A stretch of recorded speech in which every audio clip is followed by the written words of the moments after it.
Good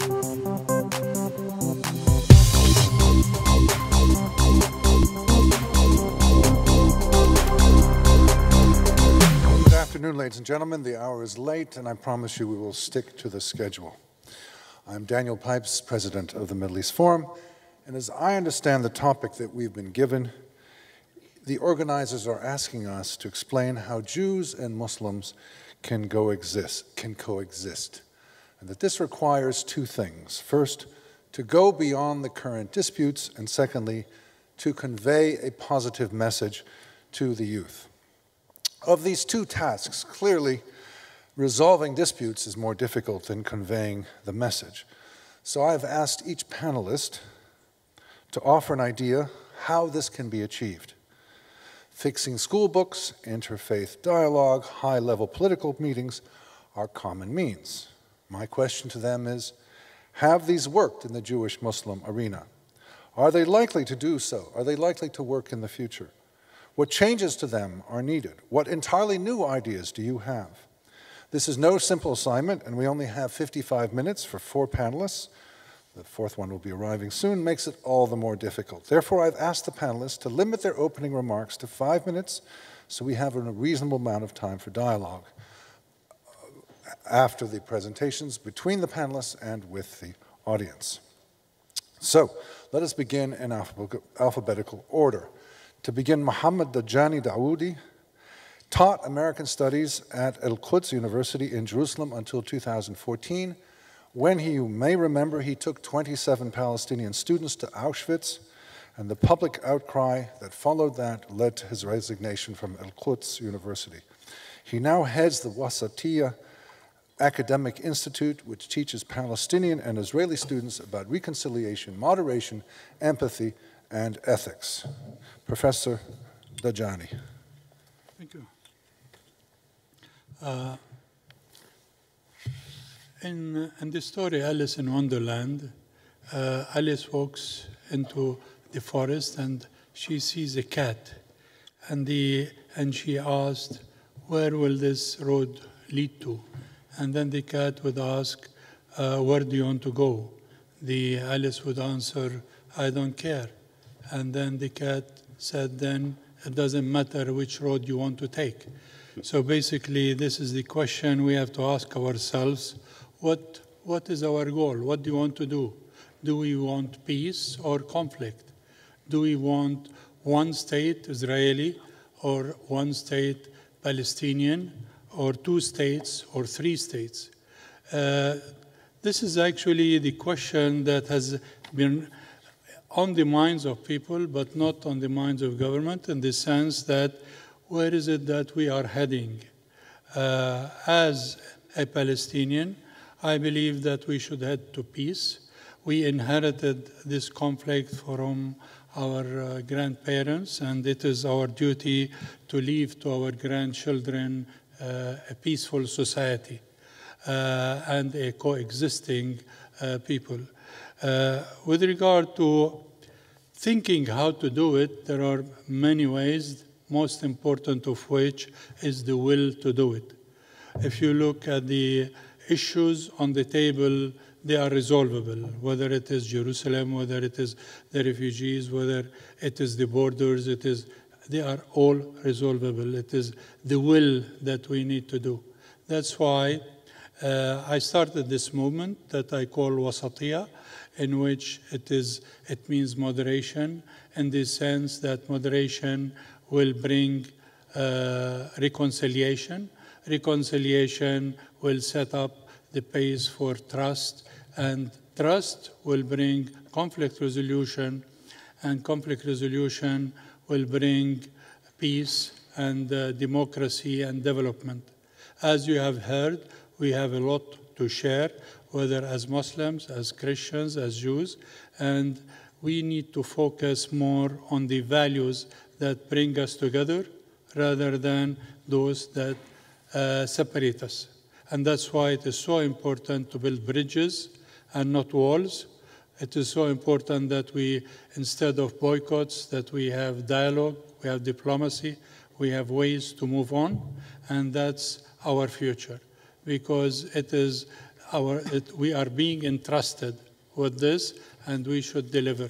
And we hope that the mentality of the past will remain in the past, and that we will be able, instead of having the past be an obstacle to the future, that we can move on to the future. Thank you.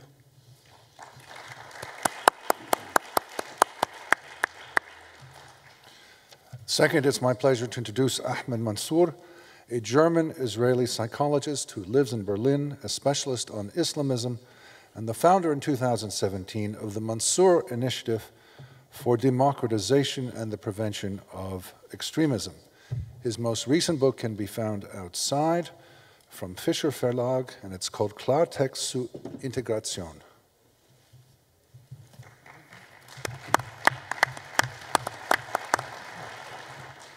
Man hat mir gesagt, ich darf auf Deutsch sprechen. Alles gut. Ja, ja. Also vielen herzlichen Dank für die Einladung. Danke, dass ich hier dabei sein darf. Auch so eine Veranstaltung ist für mich natürlich auch eine emotionale Angelegenheit. Denn ich bin als arabischer Israeli alles anders als mit solchen Veranstaltungen vertraut gewesen. Ich bin in einer Familie groß geworden, wo natürlich der Unabhängigkeitskrieg ganz tief in den Knochen sitzt. Mein Großvater ist oder war eigentlich jemand, der immer wieder betonte, wie schrecklich ist die Tatsache, dass Israel überhaupt existiert und dass er so viele Felder und Sachen durch den Krieg verloren hat. Auf der anderen Seite ist mein Vater 1946 geboren. Er war die ersten 2 Jahre seines Lebens auf der Flucht von Attacken durch die israelische Armee, und ich bin natürlich mit dieser Narrative groß geworden, dass Juden unsere Unglück sind, dass Juden die Feinde sind, dass man mit denen nichts zu tun haben will, dass man hofft, dass sie irgendwann nicht existiert. Aber in meinem privaten Leben habe ich damit nichts zu tun, denn die Juden, die nicht mal 3-4 Kilometer entfernt von uns gelebt haben, waren ungreifbar für mich. Ich habe keinen Kontakt mit denen gehabt. Ich habe eine Schule in Israel gehabt, die war auf Arabisch. Ich habe mit den Nachbarn eigentlich nichts zu tun. Eine der ersten Situationen, wo ich zum Nachdenken gekommen bin, war 1991, als Saddam Hussein Israel angegriffen hat und wir vorher natürlich Wochen vorher schon mit Angst gelebt haben, dass irgendwann Raketen oder sogar chemische Raketen uns angreifen wollen. Und an dem Abend, als es soweit war, als wir uns in diesem isolierten Raum versteckt haben, die Gasmasken getragen haben, bemerkt, und das kennen alle Israelis oder die Leute, die damals in Israel waren, haben viele von meinen Nachbarn angefangen, auf die Dächer zu tanzen und sich zu freuen, dass endlich jemand in der Lage war, Israel anzugreifen. In diesem Moment wollte ich einfach mehr wissen. Ich wollte wissen, wie es dazu kommt, dass Menschen, die genauso viel Angst haben, in der Lage waren, diese Angst zu besiegen und mehr Hass an dem Abend zu zeigen. Deshalb war für mich klar, dass ich da dann Psychologie studieren will. Ich habe mein Studium in Tel Aviv abgeschlossen. Ich habe mehrere Jahre in Israel gearbeitet, bis die zweite Intifada so nah gekommen ist, dass ich damals gesagt habe, das ist nicht mein Konflikt, das ist nicht mein Krieg, und das Leben hat viel mehr anzubieten, als in der Nähe von Anschlägen zu sein. Und so kam ich 2004 nach Deutschland. In Deutschland habe ich Psychologie studiert und habe angefangen, mit Jugendlichen zu arbeiten. Erstmal in Neukölln und dann später eigentlich bundesweit. Und zwar zu Themen wie Gleichberechtigung, wie Radikalisierung. Man darf nicht vergessen, dass ab 2010 dann die ersten Wellen von Jugendlichen, die in Deutschland groß geworden, dann sich radikalisiert haben und sogar zu IS gegangen sind. Ich habe versucht, das zu verstehen, woher das kommt, und habe bemerkt, dass viele Faktoren eine Rolle spielen, psychologische Faktoren, soziologische Faktoren, aber auch, dass die Religion oder die Religionverständnisse auch eine Rolle spielen. Und das muss natürlich erwähnt werden, und wir müssen gucken, wie wir das am besten schaffen, diese jugendlichen Alternativen zu geben und ihnen zu ermöglichen, ein neuer Anfang.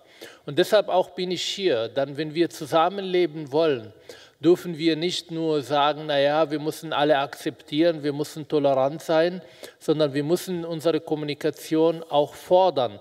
Wir müssen in der Lage sein, ich habe 5 Minuten, oder? Ja, noch eine Minute. Das verunsichert mich.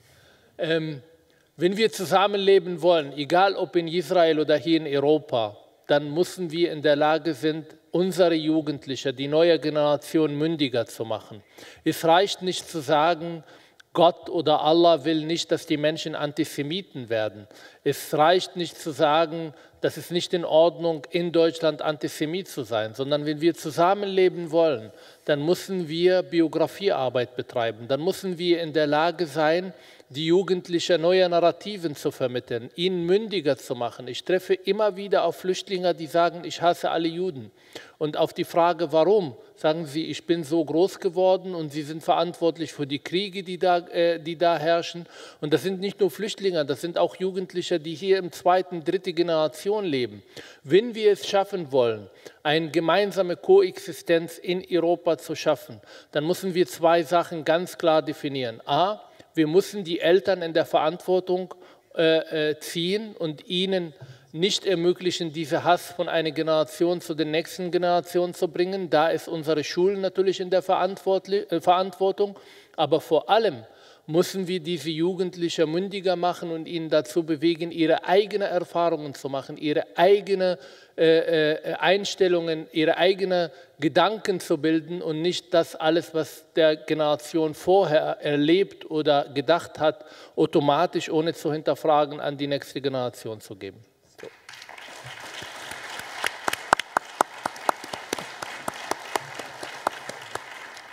Vielen Dank. Marcus Scheff heads the Institute for Monitoring Peace and Cultural Tolerance in School Education, more often known as Impact SE. The organization analyzes textbooks in light of their promotion or not of peace and tolerance. Mr. Scheff has worked previously at The Nation, the Jerusalem Post, Dow Jones, and the Israel Project. He holds the rank of Major in the Israel Defense Force. Thank you, Dr. Pipes. I would like to thank Sasha so much for organizing this quite incredible day, and, well, yourselves, for your stamina. You're still here at 6:30 on a Sunday afternoon. I can only cough my hat to you. Thank you. Schools have been mentioned. Let me put to you something which I think you truly understand, but might not have been articulated to you, and that is that textbooks are absolutely central to this issue. Textbooks are special. They are unique. They are authoritative, especially in the region that we come from, especially in the Middle East. They come from the state. They have the seal of the state on them.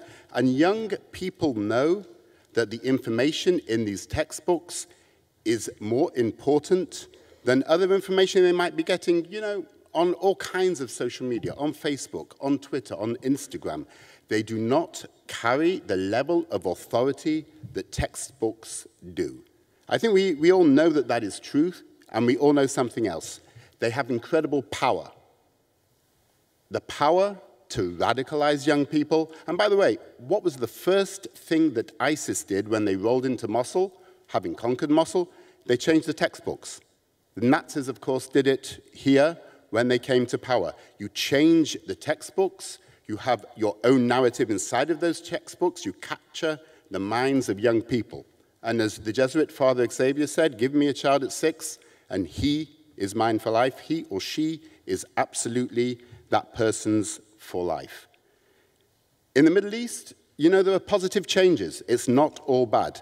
The Moroccans are at least talking about changing their textbooks. King Mohammed VI has sent out delegations to see if changes can be made. The Tunisian textbooks are of a not particularly bad level at all. And when I say not bad level, what are we talking about? We can be empirical about this. There are UNESCO standards of peace and tolerance which state what those textbooks should look like. Respect for the other. Respect for the individual other, an idea which is actually quite close to love. Peacemaking as the way to resolve conflict. Boy, I can't tell you how important that one is in the Middle East. No hate. Sounds obvious, right? but it genuinely and truly is not. Gender equality, economic prosperity, these are UNESCO/UN derived standards. And say what you like about UNESCO and UN, and I think we have quite a lot to say about UNESCO and UN, but these standards, because they are internationally recognized standards, should and can be the basis of textbooks around the world. And so when we look at textbooks, we look at them all through that prism. We look at them all through those standards. So when we look at the textbooks in Tunisia, in Morocco, we know exactly what we're looking at. Same with Egypt. Slowly but surely, textbooks are getting better. Jordan, we understand that King Abdullah II is taking out the extreme surahs and putting in more moderate surahs. The Iranian curriculum, I can only tell you how appalling it is. This will come as no surprise to you at all, but I can also tell you that there is not much we can do to change it. The Israeli curriculum meets UNESCO standards of peace and tolerance in every way. It has respect for the other. It has peacemaking as the way to resolve conflict. The ultra-Orthodox Haredi curriculum, frankly, needs work, no question about it.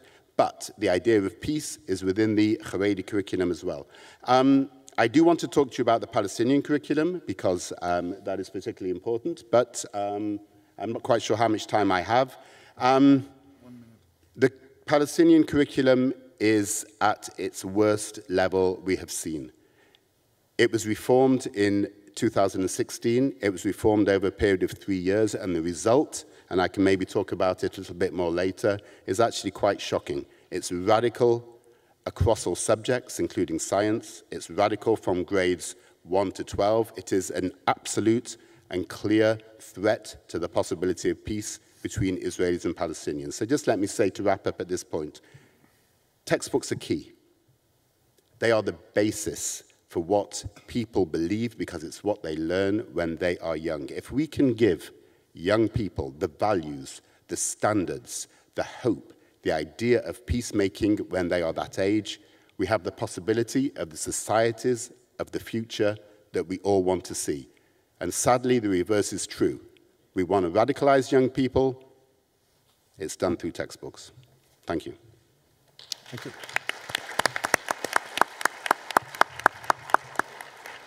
And finally, it's my pleasure to introduce Kim Robin-Stoller, who has an MA in European Ethnology and a PhD in History. And he serves as director of the International Institute for Education and Research on Anti-Semitism, known as IPSA.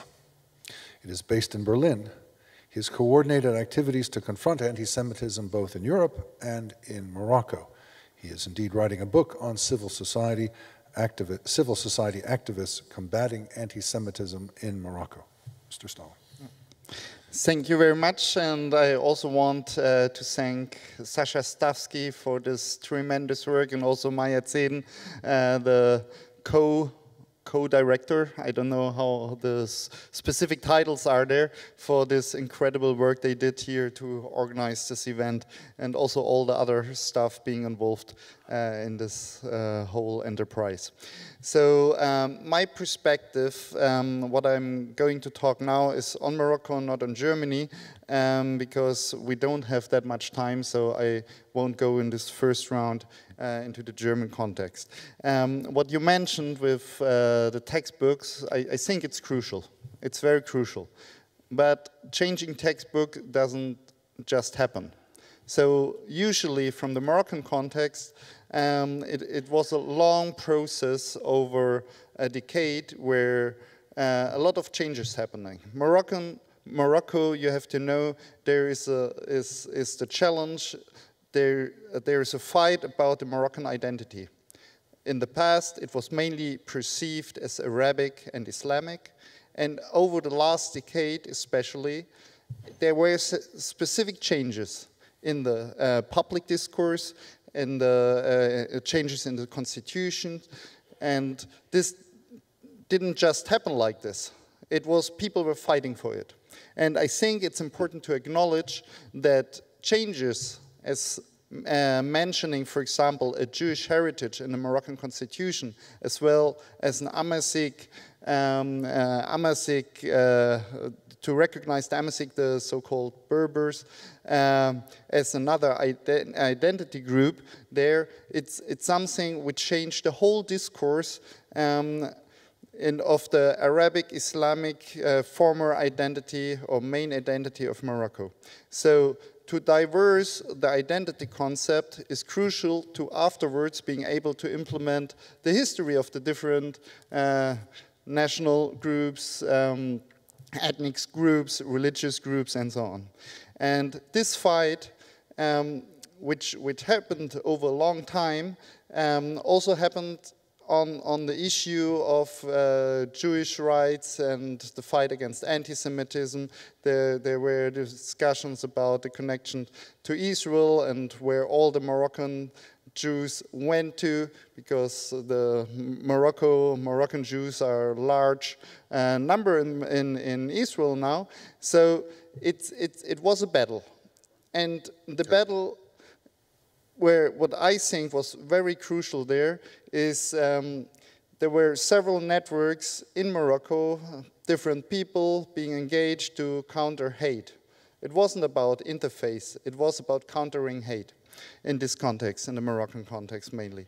And so there were several approaches on networks and groups fighting anti-Semitism in Morocco, speaking out, people traveling to Israel publicly, people doing events on the Holocaust in Morocco, interface projects, and so on. I think this led to kind of environment where some changes are possible now. Yes. One challenge there, and this is also the challenge I think you have in mind, is the anti-normalization campaign, and which means to interrupt any connections to Israel. And in the Moroccan case, it's especially sensitive because there are so many Moroccan Jews or people from Moroccan descent living in Israel. So you can't speak about Jewish identities and the few thousand Jews living in Morocco without mentioning where all the other Jews went to. So the whole battle was about, on the one hand, bringing the Jewish heritage into mind, and the other thing is how to deal with connection to Israel. So the anti-normalization campaign, there was always a threat to individuals and groups who spoke publicly against anti-Semitism, Israel hate, and so on. And I hope over the next years there will be major changes, and I will leave it at this and continue later on.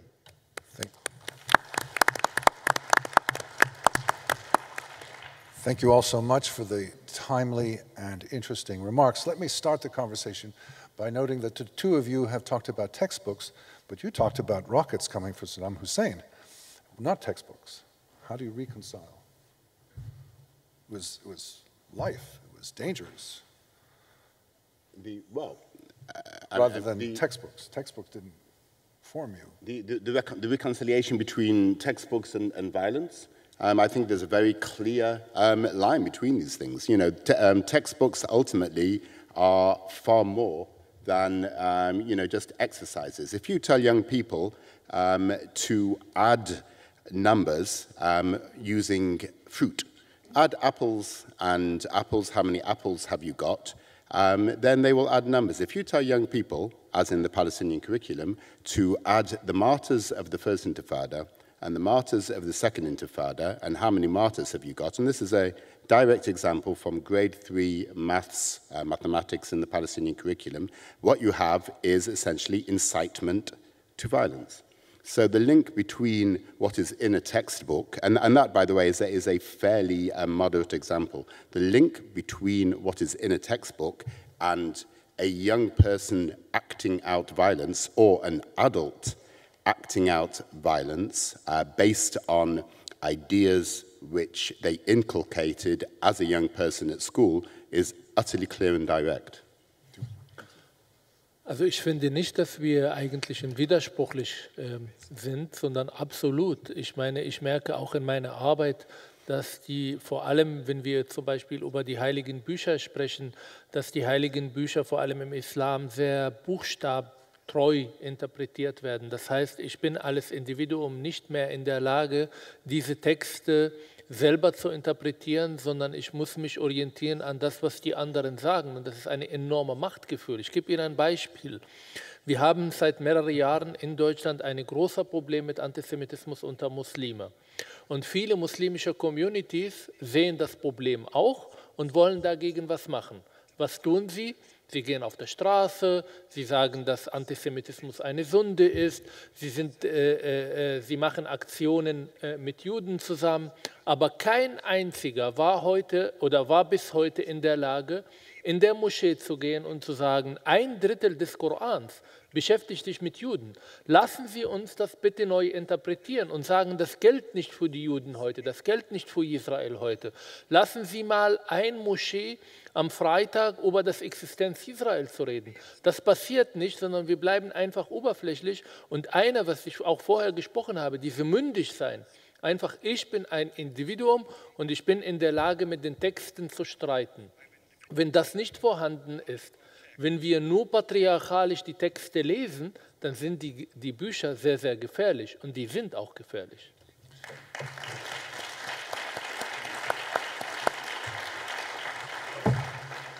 Actually, Dr. Mansour has said that the efforts have not dealt with the religious texts, but that's what you're doing. yeah, actually, we are working with the text because when we started our movement back in 2007, we realized that the text of the Quran is very manipulated. It is by Hamas and others, in the sense that the problem is not in the text itself, is how you interpret it. And so the verses in the Quran has been misinterpreted to actually advocate an Islam that is God's religion, an Islam that came to replace other religions, and an Islam where the Prophet is the best among other prophets, which is totally not in the text of the Quran. The Quran, when you read the Quran, you will realize that Islam did not come to replace other religions, but rather to complement the messages relayed by other religions. Muhammad is not better than other prophets, but he is equal to other prophets. And this is the text of the Quran. And so they take the text and manipulate it to make it as if it's anti-Jewish, anti-Christian, while actually in the Quran, once you read the Quran, there's nothing there that exists that would show that. And then they manipulate, they go from the text of the Quran to the Hadith, and they manipulate the Hadith in adding Hadith that contradict the Quran, and the Prophet would never have said that Hadith. And that's why they rely much on the Hadith, because they can fabricate the Hadith, while in the Quran they would change the meaning of the text, misinterpret the meaning of the text. And that's our problem that we are facing, and we are challenging that within the Palestinian community. It is true that the textbook is very bad, and the religion is being manipulated within the textbooks in order to antagonize against Jews and even against Christians. And the problem is not only in the text and the teacher, how he teaches it. He teaches that the children, if you walk in front of a church, say A'udhu Billah, as if you are, or it says that all other non-Muslims go to hell. And so that's why we are starting a PhD program for reconciliation, interfaith dialogue, in order to have preachers, teachers, journalists, and be able to actually study the text properly and then multiply it within the schools.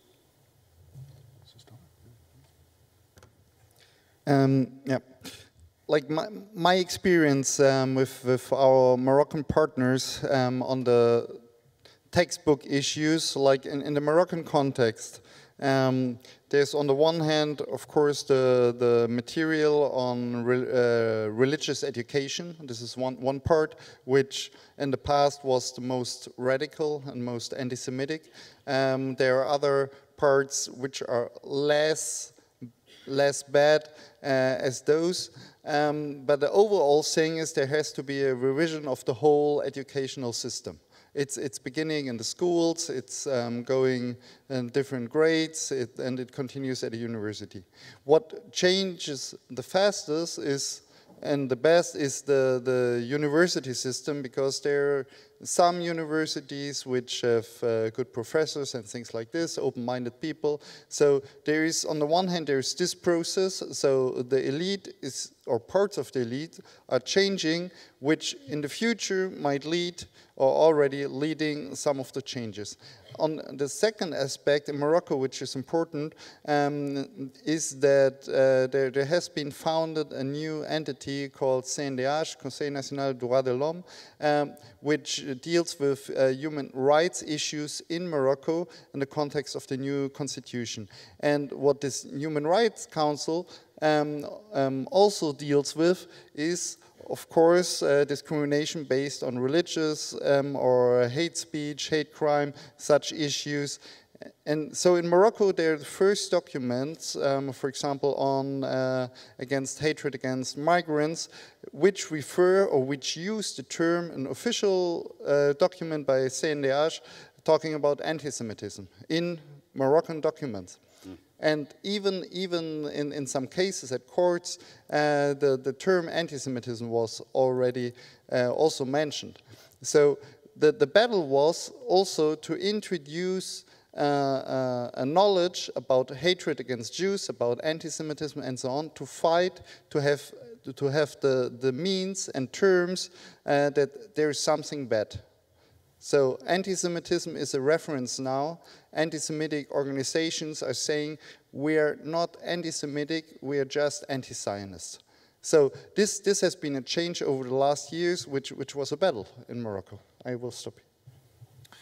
Well, we are exactly on time. I'd like to thank Dr. Mansour, Professor Dajani, Mr. Stoller, Mr. Sheff for the excellent panel that they've given to us. Thank you. Thank you to the audience. Thank you so much.